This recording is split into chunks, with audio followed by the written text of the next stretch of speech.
Hey patrons, welcome to the first behind the scenes video for our patron page.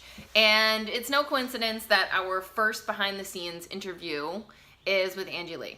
So for all of these behind the scenes, I'd like to just provide a little intro. So you know, like how the heck I found the people, how I've convinced them to come on the podcast, just a bit about why we're here. So I moved to San Diego last September, and I've been really hungry to meet awesome, passionate, amazing human beings here in my new state. And I stumbled upon Angie's podcast called Rich Bitch, phenomenal podcast. She's really brilliant. She's so good at what she does, but she's also a big goon. And I immediately loved it. So I'm listening to Angie's podcast and I hear that she's going to an event in San Diego. So I decided that I'm going to go too. And this event went on for like 4 hours of talking and sitting, and now it's 11 o'clock and people are waiting in line to speak to Angie, and normal introverted Tori is like, I am getting the fuck out of here. But I'm like, you came all this way, you better go up and you better meet that girl. So I wait in line. Angie is like this tall. She's such a little nuggie. And I just said, hi, I haven't started a podcast yet, but you've inspired me to do so. Will you be episode 30 on my podcast? If I can hit 30 episodes in the first 90 days, will you be episode 30? And she's like, yeah, okay, cool. So then kind of just stay in touch a little bit here and there on Instagram. We start texting about some other shiz. And long story short, I have 30 episodes planned out, although Angie's is not actually the 30th. I can't sit in on that long, but have 30 episodes planned out in the first 90 days. And so I texted Angie and said, are you ready to come on? And I tried to like pitch I'm like, I'm at 90 days now. And she's like, I don't care. Yes, I'll just be on it. You want to do it next week? So she's real. She's authentic. She is the real deal. I know that you're going to love her as much as I love her. I'm so grateful to have her in my universe. So grateful to introduce her so intimately to you. She's definitely somebody that you want in your excellent human being community. So enjoy. Oh, wait. There's something else. So also, what was so special about this interview is this was the first time that I introduced the jar of lulls. And so if you know anything about my past, which I might have gotten a little bit just from the intro video, but I used to be a comedy writer, an actress, a stand-up comedian, and I think just navigating this world of spirituality and health, I've kind of dialed back that goofy part of me for many of these interviews. There are some big heavy hitter spirituality master gurus that I speak to, and sometimes I feel inappropriate being so silly, but I've really come to understand that joy is my spirituality. That's how I get close to who I am. And so super excited to introduce that part of me with Angie. She was the perfect person to start this with, and now the jar of lulls will stay forever. And Angie has added some prompts, they're gross, into the jar of lulls for future interviewers, and I'm so excited for you to be a part of this joyous spirituality conversation too. I really, really do believe that the silly conversations, if we're not hurting anybody, right, then they're just as important as the deep spiritual conversations, and even as important as sitting on a meditation pillow for 2 hours with a feather in your ear. Okay, so I hope you enjoy. Thank you so much for being a part of this community. This is a beautiful thing we're creating. If you think somebody would benefit from these interviews, from this high energy, happy home on their interwebs, then please invite them over. For only $5 a month, you get all of this. So thank you. Mwah, mwah. Enjoy the behind the scenes.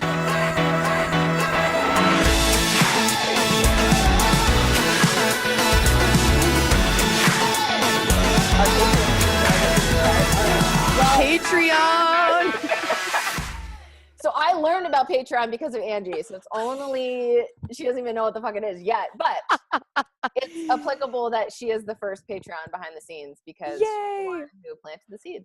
Yeah, I heard about it, but I shared it with you guys because I thought, okay, they might be interested in this, but I was like, I won't do it. But now I'm like, maybe I should try it out because who knows? It's actually a brilliant idea. So let's do it. Let's just crush it. That's my plan. So crushing in on the Patreon. So Angie, yay. I record your intro like when on my own based on okay, cool. So yeah, we're just here. So hey, Angie Lee, welcome to the pod. Even I forgot it was a podcast. I thought we were just hanging out talking, and I was like, oh yeah, she's gonna interview me in a second. It won't be hairy or scary, I promise. Hairy or scary. So basically how this worked is I walked up to you at an event and said, will you be in my podcast? And you kind of had to say yes. Oh yeah. No, I was like, this girl's really cool. No, I remember what happened is you walked up to me and something came up and you're like, yeah, I used to be a comedian. And I was like, I secretly want to be a comedian. And then I remember that night I was like, John, I met this girl. She was really cool. She was a comedian and I really want to be a comedian. He just like thinks it's crazy. He's like, okay. Oh no, we're both going to be famous comedians. We are. It's like Amy Schumer, who? Amy Schumer, right. Goodbye. Her stuff's so B-level. We're gonna be like Seinfeld, but twins, but the girl version of Seinfeld. People are gonna be like, oh shit. Or we'll just be broken homeless comedians on the side of the street in Hollywood. Either way. Well, we can piggyback on your rich bitch success. I don't have so much going for me over here, but if we get to be twin comedians, at least I get a part of that. I love it. But yeah, because of Angie's aspiring comedian career, we invented the jar of lols. There's actually, this looks pretty sad on camera. There's not many lols in here, but it's growing. We'll get to that later. What is it? It's so funny. So we just have some funny prompts in here, some funny questions. Oh my God, I love it. Yes. I love it. And before we go, I want you to put one or two in for the next guest so we can embarrass. Oh my God, totally. Okay, perfect. Okay, Angie, who the fuck are you? What are you doing in your life? Why are you even here? What the hell do you do every day? Just sitting here, hanging out, farting around. Who am I? I am let's give the boring one and then like the real one, right? Okay, so the boring one is I'm an online business strategist for entrepreneurs and I teach them how to monetize their brands and I'm a podcaster.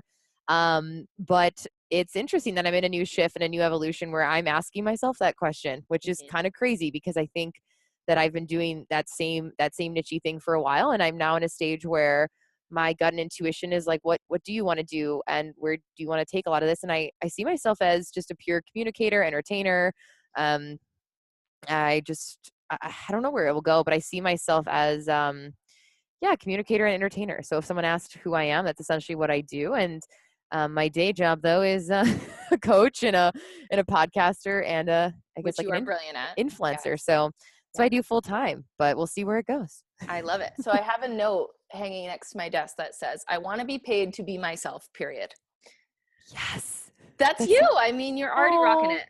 You are so, guys, you have to listen to the Rich Bitch podcast. It's fucking brilliant. Like there's no way we'll even touch anywhere close to the depths of marketing genius. Like in this 1 hour, 45 minutes, we got to send everyone over to Rich Bitch. But this is more about like Angie Lee, the soul, the human being today. Yeah. So I'm sure you'll share so many marketing gems and life gems. So I love that quote. I get to be paid to be myself. That's everything. Because if you're not, it's like, what's the point of all of this? And you really are. I know you're in flux trying to figure out really what that title is, but the magic of you is the energy that you bring. Yes, you give so much valuable content, but people listen to the podcast. They hop on your live videos because you suck them into your joyous, like high vibration universe. And then they are reminded of their power. Oh, yeah. I mean, that's like an energy healer. You are an energy healer. Oh, shit, guys. I'm an energy healer. No, I realized that recently. I'm like, wait, they're paying for the energy. And so that's where I'm also being really cautious of my energy and being really protective of it because that's a lot to take on then too, of like, I'm responsible then to bring that for people because they want that from me. And so I'm really learning to harness that and to leverage that too, because that's something that it does scare me a little bit of like, oh my God, these women, it's like, that's what they come for. So I always have to bring that, but good thing it is genuinely who I am, because if not, it would be very exhausting. So I was afraid to be that person, but I think bringing whoever that is to the surface on social media is the best way to connect with people and to build that brand, because they're craving that weirdness, that humanness. So people want. Yeah. I think we're definitely in the time that, like, if you are inauthentic, it's just not going to fucking fly anymore. Like people don't want it. Yeah. And I was afraid to for a very long time. That was the dichotomy. I remember literally saying, okay, I'm going to act really serious so women think that I'm really serious and then they'll buy stuff from me. I literally thought that. I was like, oh, coaching program. I'm a serious business coach. And I took like very serious photos where I was like, hello, and I'm like, and I get them back from the photographer. I'm like, who the is that? Like she's wearing mom clothes. She's boring, And then I was like, wait, what if I was really weird, but then also very serious and a deep thinker and was able to help people. What if people were able to see that there's these two sides to me, and could they accept that, and could people still pay me that? I literally had this conversation. I told a few of my friends, they're like, yeah, just be you. And I was like, I'm just going to do it. And now I still get a little nervous sometimes when women sign up for my programs. I'll literally think, I hope she knows I'm weird, because on the calls, it's a very playful, fun thing. It's not like, hello, ladies, everyone say what you're working on. Okay, next. It's not a very serious environment. So I'm always like, you listen to my show, right? Like, you know who I am, right? And So that's the reason they pay the big bucks to work with yeah, you. usually 9 out of 10, they're like, oh, I follow you because you're weird. I'm like, yay, thank God. So it's been cool lately to really see that every time you are like that, God or the universe gives you a little bit of affirmation and says, yep, keep being weird, keep being you, or whatever that is. Just keep doing that, because people like it. And so I'm like, all right, good, that I don't have to try as hard then. Absolutely. And how lucky are we? I'm an old bat compared to you. I'm a whole 30 years old and you're 28. But Old as balls. old ballsy bat over here, and you're the young one. But like, how lucky are we to be here and realize that, like, through these iterations of our careers, and you're creative too. Like, you've just had your finger in a couple different things along the way, and just like testing and tweaking, seeing what works. And what works is people seeing you stand up naked and be like, I am here. Like, that's what inspires them. It's not necessarily even the shit that you're doing. Yeah. I was recently in San Diego with a few girlfriends at this unofficial meetup, and we were all going around saying what we loved about each other, and it was so beautiful. And somebody said, they were like, I love that you have this like very serious work, but then you remind me that it's okay to be weird. And I just like started bawling, because I was like, oh my God, I didn't realize that I was inspiring women to do that and to just be that person. And that was never my mission, like help women to find their inner confidence to be their self. Like, that wasn't really it. It was just like, all right, just be yourself and help them with marketing and sales. But through that process, it's really cool to know that's actually helped a lot of women to uncover this shell and be like, well, if Angie's being weird and people are okay with it, I guess I will too. And so I've like allowed these women, I guess, to like come out of their shell, and I wasn't intentional. So it's cool. I want to figure out actually how to do that more, because what's cooler? Like, that's so much cooler than making money. It's so cool to meet someone who says that because of your show or your gitchiness or whatever it is you do, I'm going to go be who I want to be. And it was not intentional, but now I'm going to make it intentional. And I mean, the money obviously follows. You're a 7-figure Absolutely. entrepreneur. You're only 28 years old. Can you like bring us through kind of your trajectory? Like, how the hell did you even end up here? Yeah. I was born in Wheaton, Illinois. My parents one night, you know what I'm saying? And that's Which how I got. by the way, you just moved to California last year, right? Yeah, it's been exactly a year. Today? Like, well, Oh. let's see, what's today? April 17th. So not Wow, exactly. It's been a few weeks before, after, was it May-ish, May 10th or something I moved? Yeah, so very, very close to about a year. And I moved from Chicago. We moved from Indiana. That's right. Yeah. Oh my gosh, how long ago? September. So. Oh, wait, you're brand new too. Brand new, yeah. Oh my God, Midwest girls, Yeah. just hanging out in Kelly. So that's a song. It's definitely a culture shock. I went to LA. You were smart. You were the smart cookie. You went to San Diego. Like, literally gives me an immediate migraine. Like, last time I went to LA, I started going and had to go take a nap for 4 hours. It's intense. It's a lot. It's not my fave, but at least there's palm trees. Man, Chicago looks like a piece of poop. So it was a really cool transition for sure. But a lot of this started from health and wellness coaching, building a personal brand, this idea in college, like, hey, I'm just going to share with people what I eat and my workouts and on Blogspot. And back then it wasn't as cool. It wasn't like the cool thing to do. Now it's like children literally want to become influencers when they grow up. It's an actual job. But it was just me sharing, being really passionate about health and wellness. And then it has just evolved. It's always been, what's the next step that feels good? What's that next organic step? And what happened is women started to email me and say, hey, I want to know how you have been great at sales and marketing and all that stuff. And I was like, oh, that's weird. Women want to know that. And so I remember my very first client, I randomly pulled a number out of my butthole to charge her. I was like, I don't know, like $600 for like 15 calls. Like, yeah, it was really embarrassing. It was like 4 months of coaching, $600. And I was like, hell yeah, I'm amazing. Like, that's great. I was like, business coaches, they must make a lot. Like, I just charged this girl $600. And now I'm like, for 4 months of coaching, would not charge $600. And so you start where you are, you start where you are. And I got messy, helped her out, and realized I love talking about success and entrepreneurship and sales and marketing with women. And it was a whole new level of helping women beyond like this like food and fitness thing, which I think was still a great platform. But ultimately was really necessary to evolve into what I do now. And so it's been this natural organic transition, but it's definitely been the foundation of it was always building an audience, just spending years and years and years sharing and sharing and sharing and videos and audios and videos and audios until I'm blue in the face, and just staying super consistent with that. And then it does feel like this moment where you wake up one day and you're like, wow, I mean, nurturing that and staying so consistent with that, that definitely paid off. And a lot of it wasn't intentional, and then it became more intentional. So it was like, oh, this will be fun. And then it was like, oh shit, this is an actual thing. Oh wow. So it's been like a weird road. And so I love so much that you said too that it was years and years, because I mean, I've been an entrepreneur since 2015. I'm like pretty new, and I feel like I can be smacking my head up against the wall and I'm like, when the fuck is this gonna work? And like so many women are listening now and they're like, yeah, but I've been doing this for 8 months already. And like, how long have you been putting in the work? Wow. Like putting in consistent content. Yeah. I mean, it was different. Now it's a little bit faster the turnover because we have live video and, you know, there's ways to communicate with your audience with more intimacy faster. But 2010, 11, 2009, 10, 11 really went ham in the college, and then felt this sense of, oh my God, it's weird. Someone replies back and you then promote something and then they go to a website and they buy it. I remember my first like online sale and I was like, this lady gave me $20. What is going on? Like, I was like, oh my God, the online internet, like you can make money. This is crazy, right? Like, you're like, oh shit. And so I remember being like, this is so cool. I've never met this woman and a transaction just happened. I'm going to keep doing this. And you get like addicted to this sense of like helping people who don't even live near you. It was crazy. And, yeah, it definitely takes years and years. I think that long game is not sexy to talk about.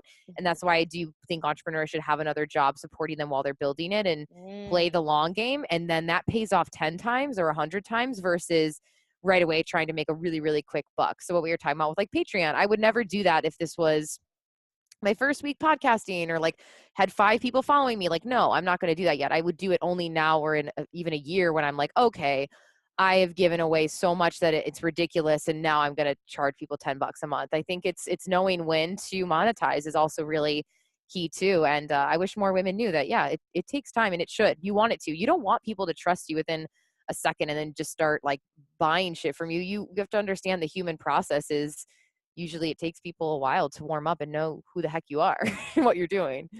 Yeah. And do you feel like there was this, you said there was a day you woke up and you were just like, oh wait, this is working. Like, was there a really literal aha moment where you're like, okay, I see the vision now and I get it. Was it like a big launch? Was it like, what can we hold on to get excited about? What can we hold on to? Yeah, I noticed that when you solve a specific problem, and this is why, you know, I'm like super big on niche, not just to say it because it's like cool to talk about an episode, but I really think as a marketer and as an entrepreneur, whatever it is you're doing, if it's a digital product, a physical product, when you've said to yourself, oh my God, there's a hole in the market and there's a problem and I know how to solve that, or I've solved that myself, you win. And so what happened a few years ago, before it was really hot, is that I had a business partner and I remember calling her and I said, okay, this is what's going on. These wellness professionals are reaching out to me because they want to know how. And there's this hole because there isn't really an online school for them. There's traditional school. There was B school with Marie Forleo, but that was about it. I'm like, there is nothing for them. Can we create this? And that's literally that one phone call is what really changed everything. That one little idea that I was on a walk outside and I was like, this is kind of stupid, but why doesn't this exist? I'm kind of that kind of entrepreneur. Like, why doesn't this fucking exist? Why is someone not doing this? I wish I would have had this. I wish I would have had marketing and sales from A to Z given to me and the huge blueprint. So I called her up and she's like, what, you think it would actually be good? I'm like, yeah. And just to see like the immediate return on investment on that was like a huge proof of concept for me always now as an entrepreneur. Like, wow, when you solve a specific problem and you market it specifically, you can do very well because it's just like this fast turnover, like speaking to you, cool. Oh, you have a solution.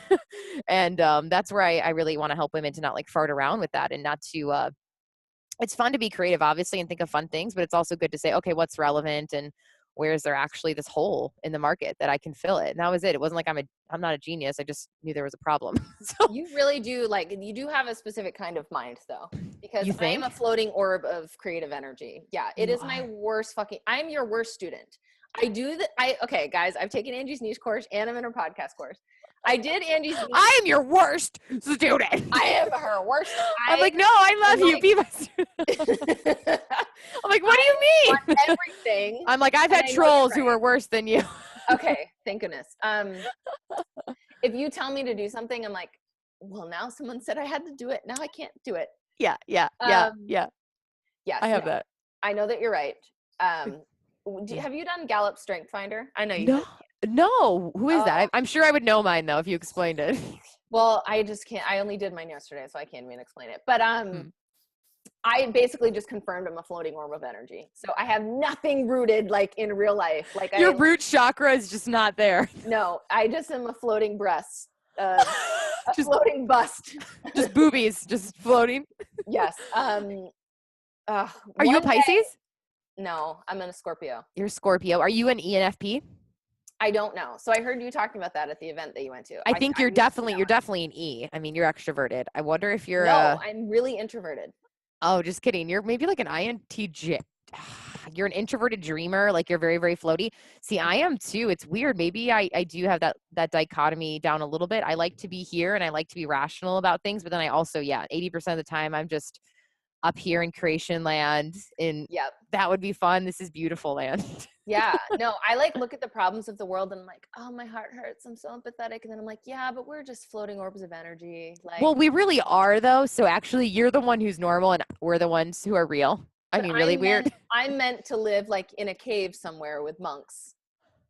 I'm not doing so hot in the real world, but what's your husband like? Or it's your boyfriend or husband? Boyfriend. What is he like? He's a law student, so he's like the opposite. But he's here. He is and he isn't. So when he gets one drink in him, he turns into Guru Patrick and is like dishing out spirituality, and he's like holding court for all of these people, talking about like philosophy and the power of energy. And so I know that he's going to go through all of this and then he's going to be the next Tony Robbins. Like he's going to probably surpass me in all the motivational speaking, everything. That's so funny. He's going to wake up one day and be like, why am I a lawyer? Yeah. He already has those moments all the time. Yeah.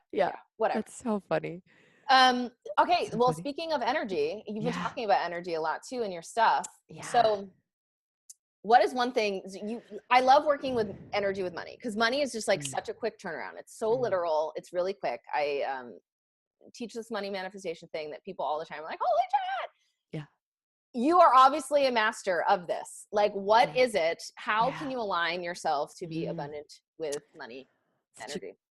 Such a good question. I always have to like tap in. I get these downloads. I'm like, what's coming to me right now?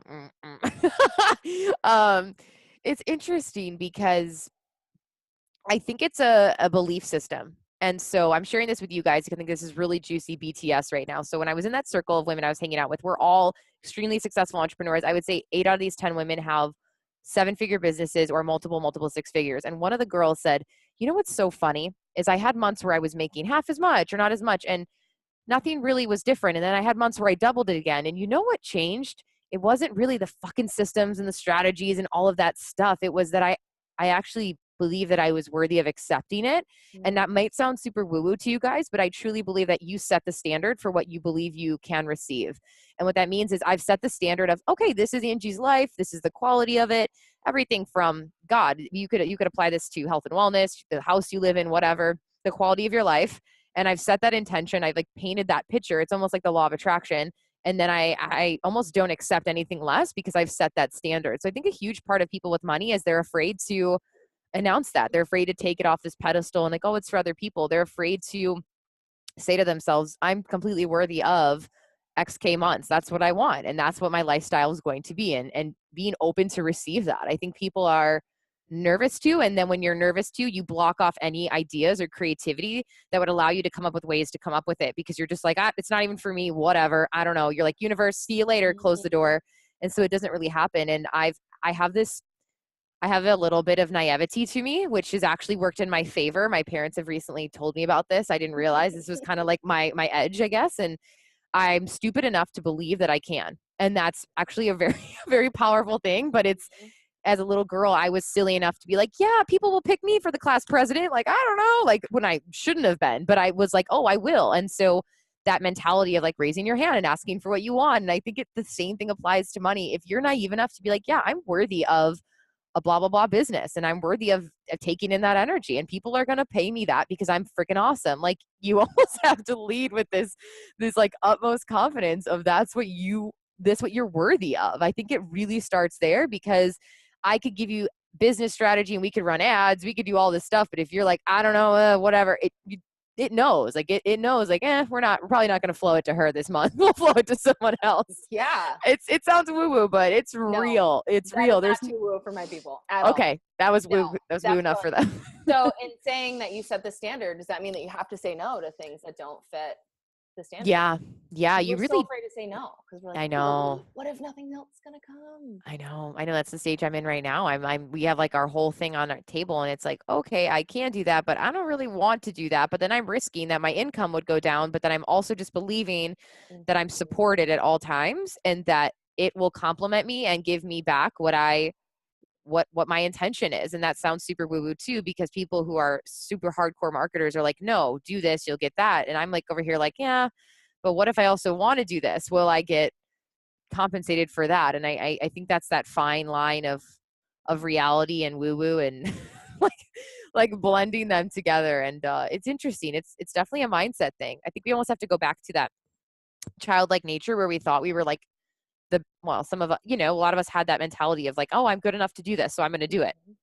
You almost have to own that when you're an adult. But for some reason we grow up and a few people told us shitty things about us, so ingrained in ourselves is like, you kind of suck, who are you to do that? You're not smart enough, pretty enough, whatever enough, when that's kind of stupid.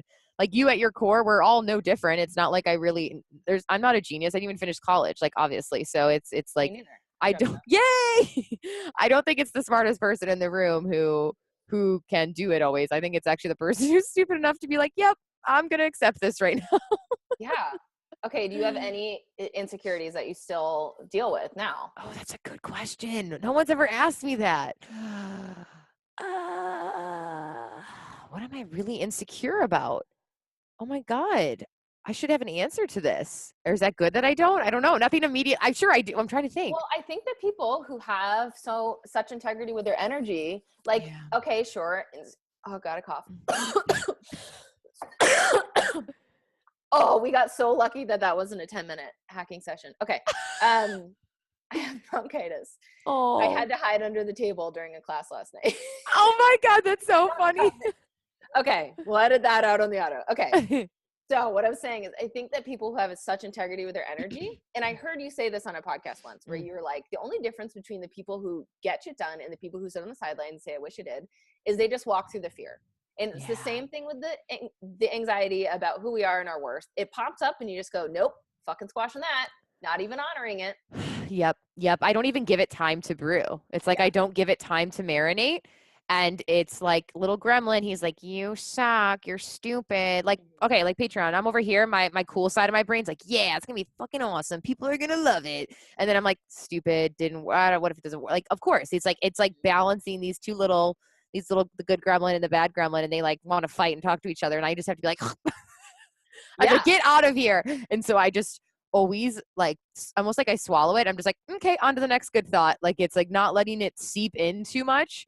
And that doesn't mean I don't feel bad things, but it's like, all right, let's shift it as fast as I can, because I think anything could fail and anything could do great. So we make the decision, and most businesses fail not because of maybe the marketing always. It's like they weren't all in, and they didn't truly believe that they could have it, and they didn't really, really want it when you really break it down. And I think if you really, really want something, that's the differentiator, is that you're willing to go through that awkward phase with those evil gremlins and say, hey, I get it, you're here to protect me, but like throwing you in the back seat or in the garbage can. At the end of the day, if something fails, like if you are solid in who you are, you're just like, oh, well, on to the next thing. On to the next. Okay. Angie, why are we talking about stand-up comedy? What's your secret wish? My secret wish is that I secretly want to be a stand-up comedian. I look at their lives and I'm like, I want your life. And they're probably like, I want your life. And I'm like, I want your life. I got to tell you, everyone wants your life. Stand-up comedy universe. Like, it's the shit. Have you watched Pete Holmes Crashing? No. Who is One that? of my favorite shows. Pete Holmes is like a really clean comedian. He's such a clean dingleberry. Like, I just love him. You got to watch a show on HBO called Crashing. Okay. But You'll have that's to like text me this after. Okay, I will. A very real representation of the stand-up comedy scene. It is shit. It's so fucking hard. Actually, I just saw, have you heard of Michelle Wolf? I think so, yeah. She's a comedian with the red hair. She's just really naturally brilliant and has this amazing little squeaky voice. She is tall and strong and she like commands the room, but she was in my stand-up class in 2010. Wow. So when you started your business, I was taking stand-up class and waitressing in a bikini in Times Square. So, in a bikini. Yes. So Michelle was in my stand-up class, and I just recently saw that she has her own Netflix show. She has a podcast special. She's on Seth Rogen's like Hilarity for Charity, and I'm like, yes, I've been watching that every night. Seth Rogen's Hilarity for Yeah, I watch comedy. I watch stand-up like every night. Awesome. And Michelle's the host for the White House Correspondents' Dinner, so she's like, oh my God, killing it. And I'm like, this bitch, where did she come from? But then I thought about it. I'm like, oh yeah, she's been in the fucking trenches doing this. Like she made probably shit money, right? Like they make You make it's not even about the money. It's just so grueling. Like you make a set and then you record the laughs and you just keep whittling it down till you have mostly laughs. But that means you got to go up and bomb a lot. And many times your bombs are like you and like your boyfriend is the only person in the audience. Like nobody comes to these open mic. Like it's just super shitty. Anyway, that sounds so bad, but such a good form of personal development. You and your boyfriend, there's no one there. Oh, I know, but I'm telling you, stay here, and then just people will just come and be a comedian. Anyway, I'm just intertwining it into what I do. Obviously, exactly. I've noticed that like my event in October. Okay, well, I'm a speaker. I can be a speaker who has a lot of comedy interjected and still inspire people and be both, and that's my form of like stand-up comedy in a sense, without having to go on circuits and do it that way. I'm like, I'd rather just own the content and own like how I want to do it and just intertwine it versus having it be such a separate career and thing. But there was a while where I was like, man, my business got really stressful. And I was like, I'm just going to screw all of this. And I'm literally going to be a comedian. My boyfriend's like, they make like $5. Yeah, Are you out of your mind right now? All of this and do one of the hardest freaking professions. Well, it was like one of those breakdown moments where you're like, I don't even care. I don't care about money. I'm just done. And I was like crying. I was like, I'm just going to be a comedian. And he was like, what? And I was like, I'm funny, right? He's like, well, yeah, but like, what? Like, what do you, I'm like, I'm going to do it. Fuck all of you. So I've had some of those moments. You. Just get yay! And then you can buy your own Netflix show. That's so funny. I know, right? But what do I do? Oh, I study them because I think that comedy is such a beautiful art form. And I think that if you know how to leverage humor into podcasting or whatever it is you do, I think it's a beautiful medium to teach and learn and heal. And I love studying them because I'm just like watching them and I'm thinking, man, you're a hero. You're up there on stage. Not only are you evoking emotion, you're also being present. That's public speaking, and you have to be funny. That's like the fear of public speaking and being funny in front of people. 99.9% of people do not want to get on stage and do that. They don't even want to get on the stage. So the fact that they're up there pouring their soul and there's a chance that they will not respond back to something, that's mind-blowing. I don't know what I would do. Vulnerability. Oh my God. Do you ever see people like run off or like what will they do? What I saw most often is when people will get salty and defensive and like start being mean back to the audience. Cause then you also have hecklers, and it just totally depends on like the energy of the show, the energy of the audience. Like it's all energy, right? Did you ever have a really bad experience? I didn't. And I'm so lucky, but really I only did it for 1 year. So I was doing friend shows. I was in a familiar crowd with an energy that already was there to support me. That's completely different than like Wyoming and booking a random college, you know, in a bar. Yeah. Where there's like 2 people there. Yes. But what I was going to say is you mentioned like returning back to that childhood joy. And I really believe like that is our journey as a human being, like that freedom, like physical freedom, like literally we didn't care how our body was moving. We just were so confident, like that deep intimacy, access to joy. Like it's ice cream night and you just scream and run around the apartment. It's ice cream night. Yeah. Like we're so afraid to be that joyful. And I think that comedy taps into it. So we all kind of want to be comedians. We all wish that we could live this life of joy and fun. And anyway, we see that side of it. Yeah. Yeah, definitely. Well, I look forward to your HBO special. I mean, like to think it might be in like 2040, but it's happening. I'll wheel out your wheelchair for I'll you. be old as balls, and I'll be like, "Hey guys, here's my joke." And it'll just be like you and my like mom, like, well, if my mom's still alive, she'll be like, "Yeah," and I'll be like, "Yep, this is what I do with my life." Done. Perfect. Oh man, I love it. also, well, eventually when my Patreon is just like balls Thriving. of, I used to have a production company and we disbanded a couple years ago, but I want to be doing sketches with people that aren't actors. So like you and like Chris Harder and Amber Lily, like I think that would be hilarious. Yeah. Yeah. I'm just going to put you on the spot. Will you be in a sketch?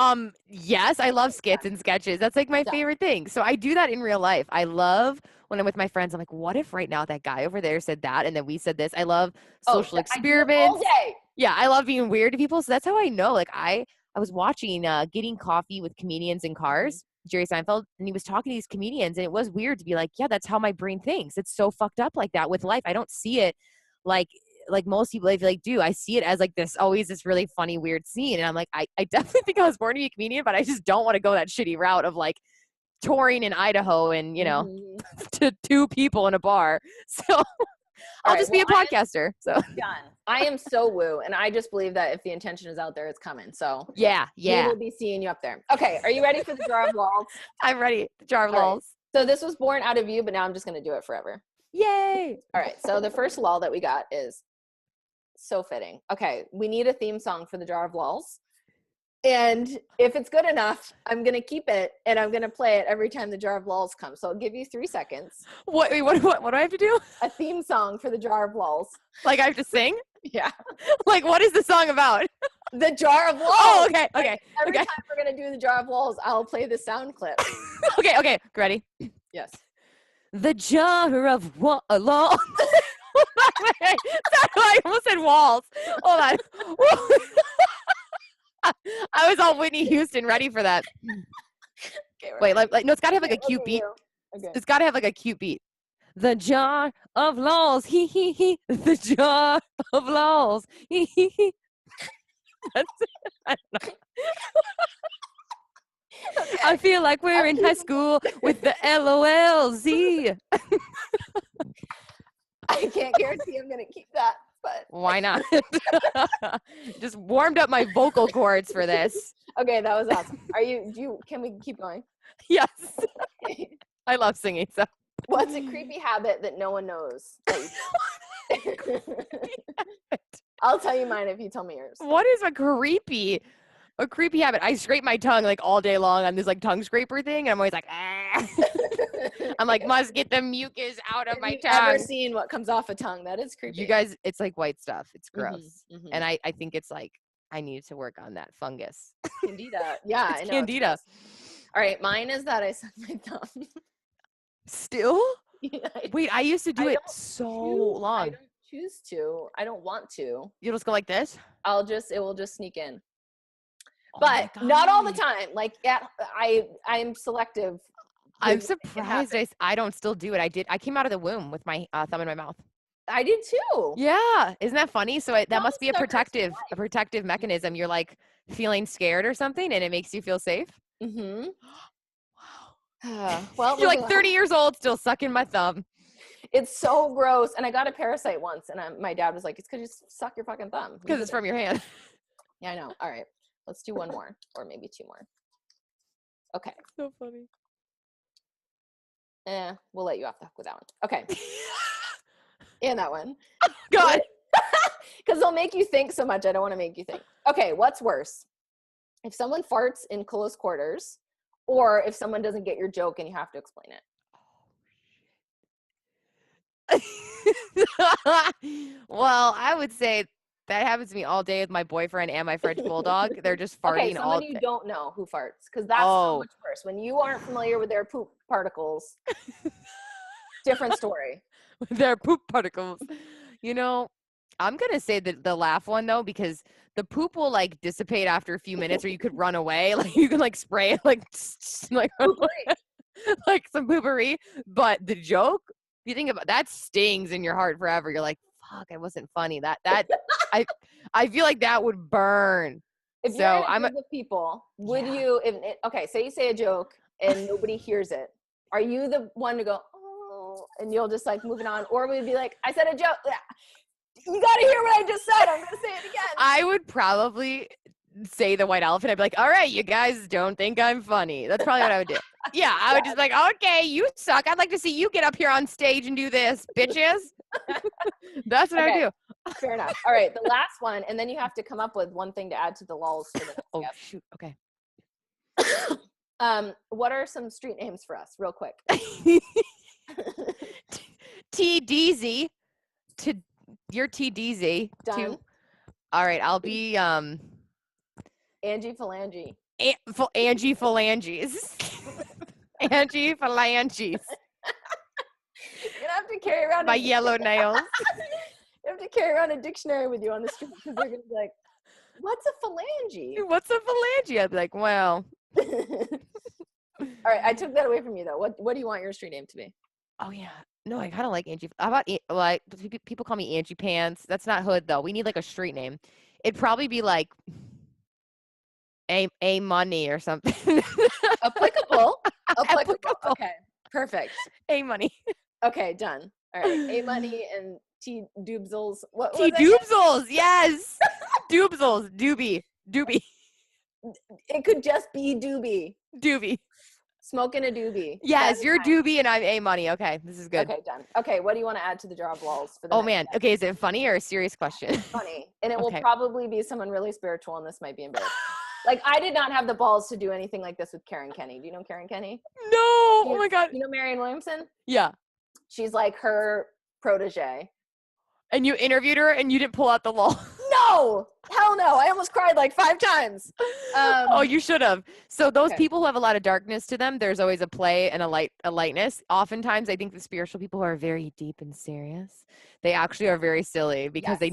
you need an outlet to be like, whew, like let me let all this deepness out. I can only be so serious for so long, and then I'm like, all right, enough.